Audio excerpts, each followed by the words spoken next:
ياسين والقرآن الحكيم إنك لمن المرسلين على صراط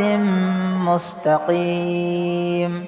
تنزيل العزيز الرحيم لتنذر قوما ما أنذر آباؤهم فهم غافلون لقد حق القول على أكثرهم فهم لا يؤمنون إنا جعلنا في أعناقهم أغلالا فهي إلى الأذقان فهم مقمحون وجعلنا من بين أيديهم سدا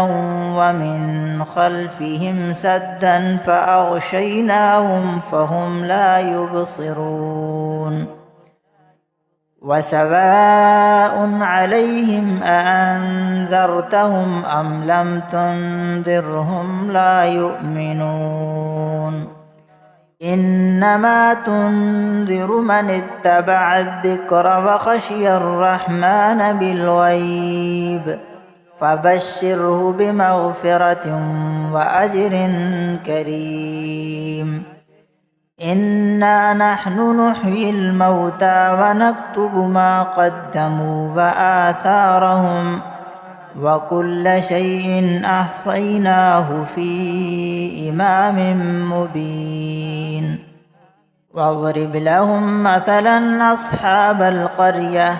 إذ جاءها المرسلون إذ أرسلنا إليهم اثنين فكذبوهما فعززنا بثالث فقالوا إنا إليكم مرسلون قالوا ما أنتم إلا بشر مثلنا وما أنزل الرحمن من شيء إن أنتم إلا تكذبون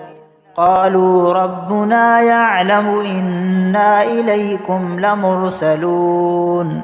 وما علينا إلا البلاغ المبين قالوا إنا تطيرنا بكم لئن لم تنتهوا لنرجمنكم وليمسنكم منا عذاب أليم قالوا طائركم معكم أئن ذكرتم بل أنتم قوم مسرفون وجاء من أقصى المدينة رجل يسعى قال يا قوم اتبعوا المرسلين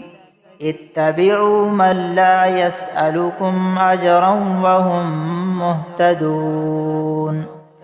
وما لي لا أعبد الذي فطرني وإليه ترجعون أأتخذ من دونه آلهة إن يردني الرحمن بضر لا تغني عني شفاعتهم شيئا ولا ينقذون إني إذا لفي ضلال مبين إني آمنت بربكم فاسمعون قيل ادخل الجنة قال يا ليت قومي يعلمون بما غفر لي ربي وجعلني من المكرمين وما أنزلنا على قومه من بعده من جند من السماء وما كنا منزلين